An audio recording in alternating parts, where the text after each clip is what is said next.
Assalamualaikum warahmatullahi wabarakatuh.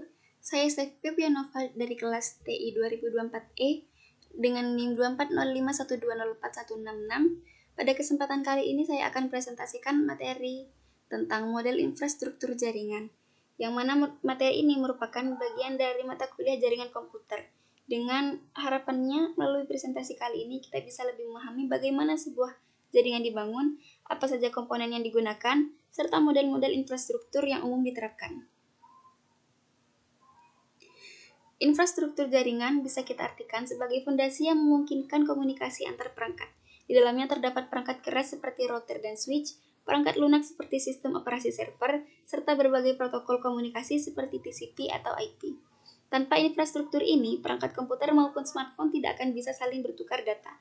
Jadi, infrastruktur jaringan adalah kunci agar layanan digital seperti email, browsing, maupun video call bisa berjalan dengan lancar. Komponen pertama dalam infrastruktur jaringan adalah hardware, yang mana komponen perangkat keras ini terdiri dari 5 komponen utama. Yang pertama adalah router, yaitu perangkat yang menghubungkan 2 atau lebih jaringan dan menentukan jalur terbaik untuk mengirim data. Yang kedua, switch berfungsi untuk menghubungkan banyak perangkat dalam satu jaringan lokal atau LAN. Yang ketiga, access point, yaitu perangkat yang menyediakan koneksi nirkabel melalui Wi-Fi. Selain itu, ada juga media transmisi berupa kabel UTP, koaksial, ataupun fiber optik yang menjadi jalur pengiriman data. Yang terakhir adalah server yang bertugas menyimpan, mengelola, dan menyediakan layanan bagi pengguna jaringan. Selain perangkat keras, ada juga perangkat lunak dan protokol. Perangkat lunak contohnya seperti operasi server seperti Linux dan Windows Server, layanan jaringan seperti DNS untuk menerjemahkan nama domain menjadi alamat IP, serta DHCP yang memberikan alamat IP secara otomatis kepada perangkat. Protokol jaringan juga sangat penting, misalnya TCP atau IP sebagai standar komunikasi global, HTTP dan HTTPS untuk layanan web, serta FTP untuk transfer file. Tanpa software dan protokol ini, perangkat keras tidak akan bisa saling berkomunikasi. Model infrastruktur jaringan bisa dibedakan berdasarkan luas cakupannya. Yang pertama adalah LAN atau Local Area Network, yaitu jaringan dengan jangkauan kecil, contohnya di rumah, laboratorium komputer, ataupun kantor kecil.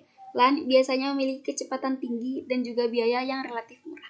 Yang kedua, MAN atau Metropolitan Area Network, yaitu jaringan yang mencakup satu kota. Contoh penerapannya adalah jaringan antar kampus yang berada dalam satu kota. Yang ketiga, WAN atau Wide Area Network, yaitu sebuah jaringan dengan cakupan yang sangat luas, bahkan bisa melampaui batas antar negara. Internet adalah contoh terbesar dari WAN. Setiap model ini digunakan sesuai dengan kebutuhan dan juga skalanya. Nah, selain model jaringan tadi, ada juga yang namanya WLAN atau Wireless LAN. Wireless LAN pada dasarnya adalah LAN yang menggunakan teknologi nirkabel seperti Wi-Fi, sehingga pengguna bisa terhubung tanpa kabel. Lalu ada juga VPN atau Virtual Private Network, yaitu sebuah jaringan pribadi yang dibangun atas jaringan publik dengan memanfaatkan enkripsi. Dengan VPN, data yang dikirim akan tetap aman walaupun melalui internet, karena sudah dibungkus dalam sebuah jalur khusus atau yang biasa kita sebut dengan tunneling. Desain fisik atau arsitektur jaringan disebut dengan topologi. Topologi bus menggunakan satu kabel utama, tetapi kelemahannya adalah apabila kabel putus, maka semua jaringan akan terganggu. Selanjutnya, topologi star adalah topologi yang paling banyak digunakan karena setiap perangkat akan terhubung ke satu switch atau hub. Kelemahannya adalah apabila switch pusat rusak, maka seluruh jaringan akan mati. Topologi ring menghubungkan perangkat dalam bentuk lingkaran. Data bergerak satu arah, tetapi jika salah satu perangkat rusak, jaringan bisa terganggu. Topologi mesh menghubungkan semua perangkat secara penuh sehingga sangat andal, namun dapat memakan biaya yang sangat tinggi. Dan yang terakhir adalah hybrid, yang merupakan gabungan dari beberapa topologi yang dipilih sesuai dengan kebutuhan. Dalam perusahaan atau kampus, jaringan biasanya menggunakan arsitektur 3 lapis. Lapisan pertama yaitu lapisan akses yang menghubungkan langsung perangkat pengguna seperti komputer dan juga printer.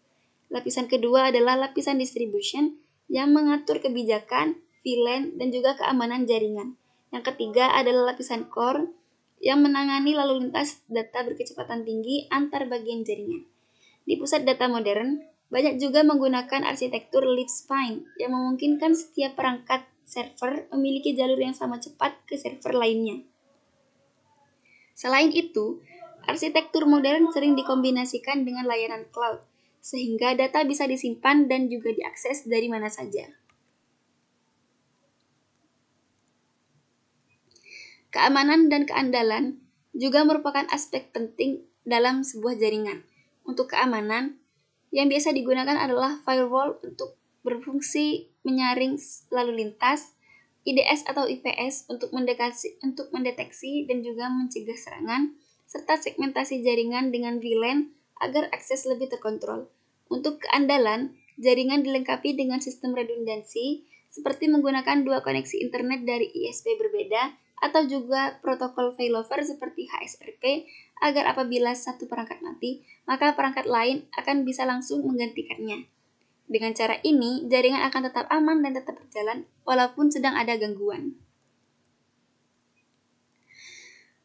Dan sebuah jaringan juga harus selalu dipantau agar selalu berada dalam kondisi yang baik. Monitoring bisa dilakukan dengan protokol SNMP untuk membaca status perangkat, syslog untuk mencatat log aktivitas, dan juga aplikasi monitoring seperti Nagios atau Zabbix. Selain itu, perkembangan teknologi terbaru juga menghadirkan SDN atau Software Defined Networking yang memungkinkan konfigurasi jaringan dilakukan secara otomatis dan terpusat. Ketika jumlah pengguna bertambah, maka jaringan harus tetap stabil seiring dengan bertambahnya pengguna tersebut. Disinilah pentingnya QoS atau Quality of Service, yaitu sebuah teknik untuk memberikan prioritas pada jenis data tertentu, misalnya panggilan suara atau video conference. Selain itu, ada juga optimasi WAN dengan caching atau kompresi agar jaringan lebih efisien. Dengan teknik ini, performa jaringan bisa tetap terjaga meskipun trafik meningkat. Nah, dari pembahasan yang telah tadi saya sampaikan, dapat kita simpulkan bahwa infrastruktur jaringan merupakan kombinasi dari perangkat keras, perangkat lunak, protokol, serta desain arsitektur. Model jaringan seperti LAN, MAN, WAN, WLAN, maupun VPN dipilih sesuai dengan kebutuhan pengguna. Dan yang tidak kalah penting, jaringan juga harus didesain dengan memperhatikan keamanan, monitoring, serta keandalan agar bisa mendukung komunikasi digital secara optimal. Demikian presentasi saya tentang model infrastruktur jaringan. Semoga materi ini dapat memberikan gambaran tentang bagaimana jaringan bekerja dari skala yang kecil hingga skala yang besar. Terima kasih atas perhatian teman-teman sekalian. Mohon maaf apabila ada kesalahan. Wassalamualaikum warahmatullahi wabarakatuh.